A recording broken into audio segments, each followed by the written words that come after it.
Hello student, welcome to DSN 11th class microeconomics का chapter चल रहा है हमारा। और ये हमारा इसका थर्ड पार्ट है, फोर्थ पार्ट है मैं तो खुद ही भूल गई, सॉरी स्टूडेंट, ये फोर्थ पार्ट है हमारा इसका माइक्रो इकोनॉमिक्स का। प्रोडक्शन फंक्शन हम कंप्लीट कर रहे हैं। इससे पहले प्रीवियस वीडियो मैंने अभी अपलोड करवाया है, वो आप अच्छी तरह से देखिए।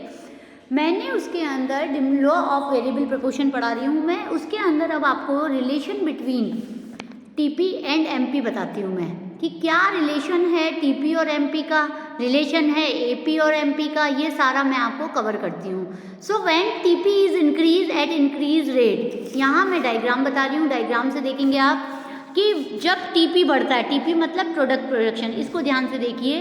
व्हेन टीपी इज इंक्रीज, जब ये बढ़ रहा है, ठीक है ना, तो मार्जिनल प्रोडक्शन भी इंक्रीज हो रहा है। About table of the diagram देख रहे हो, ये मार्जिनल प्रोडक्शन भी बढ़ रहा है हमारा।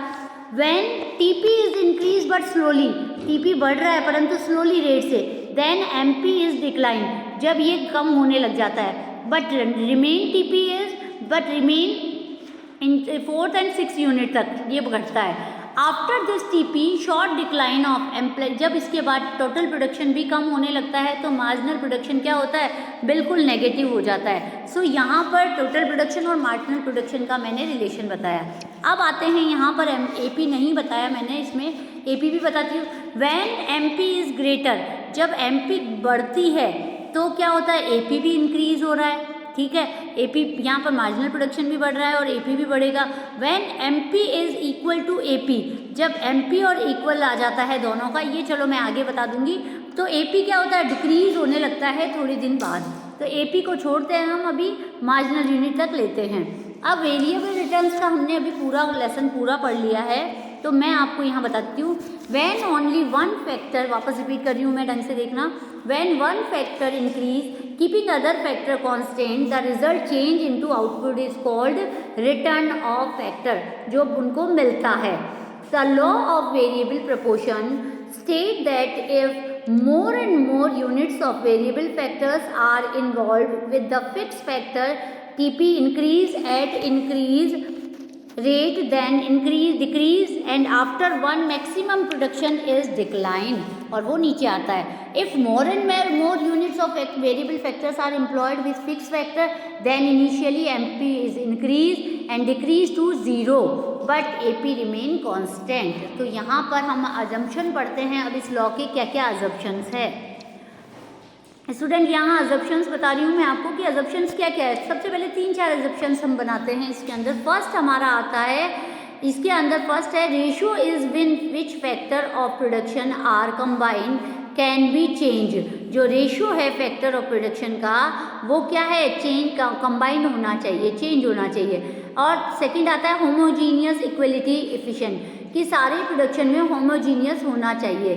थर्ड आता है हमारा इसके अंदर कि टेक्नोलॉजी डज नॉट चेंज, अगर टेक्नोलॉजी चेंज हुई तो ये फैक्टर काम, ये लॉ काम नहीं करता है। सो यहाँ 3 हमने अजम्पशंस लगाए। इसके अलावा एक हम ये भी कह सकते हैं, one factor is variable and other is constant, सब कांस्टेंट होने चाहिए। All the units of variable factor equally efficiently होने चाहिए सारे। और शॉर्ट पीरियड ऑपरेशन होता है जहाँ पर भी हम इसका अजम्पशन लगाते हैं कि ये शॉर्ट पीरियड ऑफ लॉ है। इसके बाद आता है factor of production are not perfect substituted, कि एक दूसरे से सब्स्टिट्यूट नहीं होते हैं। सो ये तो थे अजम्पशंस। अब आता है हमारा, इसके बाद हम देखते हैं कि causes of increase return of A factor, क्या क्या कॉजेज है जो कि यहाँ पर हम बताते हैं कि ये लॉ काम करता है। सबसे पहले है fully utilize of fix factor. हमारे पास हमने फिक्स फैक्टर लैंड ली थी, हमने उसका फुली यूटिलाइज किया, तो फर्स्ट तो हमारा एक कॉज यही होता है कि इसका फिक्स फैक्टर जो है उसको हमने फुली यूटिलाइज किया। सेकेंड है division of labour and increase in efficiency. जो हमने डिवीजन ऑफ लेबर्स का किया है वो डिफरेंट प्रोसेस ऑफ प्रोडक्शन में लगने चाहिए। They increase efficiency of productivity of the variable factors, तो marginal productivity tends to rise, इसी से मार्जिनल प्रोडक्टिविटी बढ़ती है। थर्ड आता है better combination better between the factors, कि फैक्टर्स के बीच में जो फिक्स फैक्टर है वो रिमेन्स अनडिस्ट्रीब्यूटेड होना चाहिए, एडिशनल एप्लीकेशन होनी चाहिए वेरिएबल फैक्टर्स में, तो ये सारी चीज़ें इसके अंदर आती है। नेक्स्ट इसमें आता है causes of diminishing returns of the factor. क्या क्या कॉजेज हैं डिमिनिशिंग रिटर्न्स के? तो फर्स्टली हम यहाँ पर बोल सकते हैं कि सबसे पहले हम बोलते हैं fixity of the factors. Fixity of the factors क्या होता है कि प्रिंसिपल कॉज है इसके बीच में कि लॉ ऑफ डिमिनिशिंग रिटर्न वही लागू होता है जहाँ more and more units of the variable factors are combined with the fix factor, कि जो कंबाइंड कॉम्बिनेशन हमने बनाया था वो बराबर चलता रहे। Accordingly diminishing return are want to be set in only the variable factors is increase to increase output, और वो आउटपुट हमें जब भी मिलता है।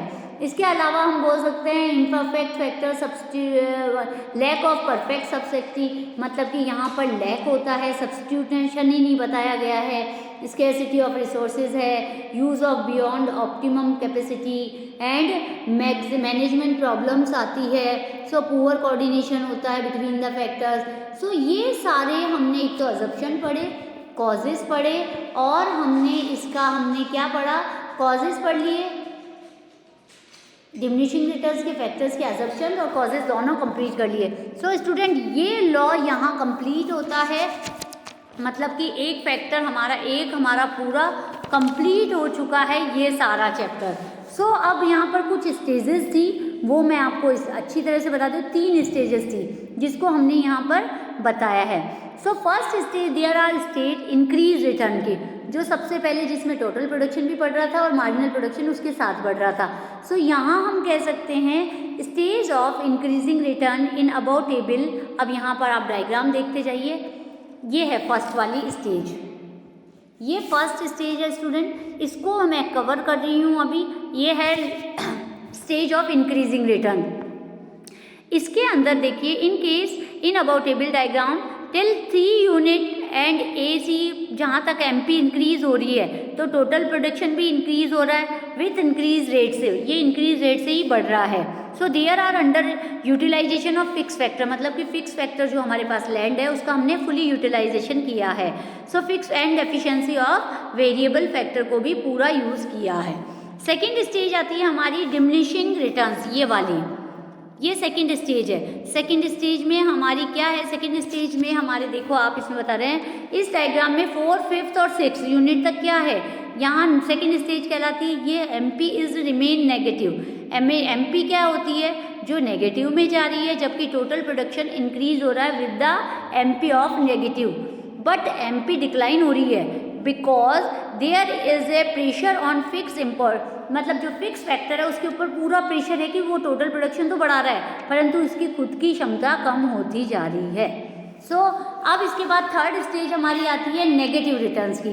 सो नेगेटिव रिटर्न्स क्या है, ये थर्ड स्टेज है स्टूडेंट, थर्ड स्टेज, इसको हमने यहाँ पर बोला है नेगेटिव रिटर्न्स। यहाँ देखेंगे 7 और 8 यूनिट्स में आप देखेंगे कि there is too much variable import, मतलब कि यहाँ पर जो वेरिएबल फैक्टर था उसका भी फुली यूज़ किया गया और उससे ज़्यादा होने से जो नेगेटिविटी आ रही है वो यहाँ पर TPB क्या हो रही है, फॉल होने लगी है, MP तो पूरी नेगेटिव में जा रही है।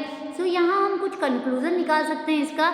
हम इसका कंक्लूजन क्या निकाल सकते हैं, in the first stage there is a slope of more efficient utilisation of fix factor, but in third stage MP become negative. So यहाँ technically production will find has equally in only second stage, बहुत अच्छी stage बताई, when MP is 0 but TP is more.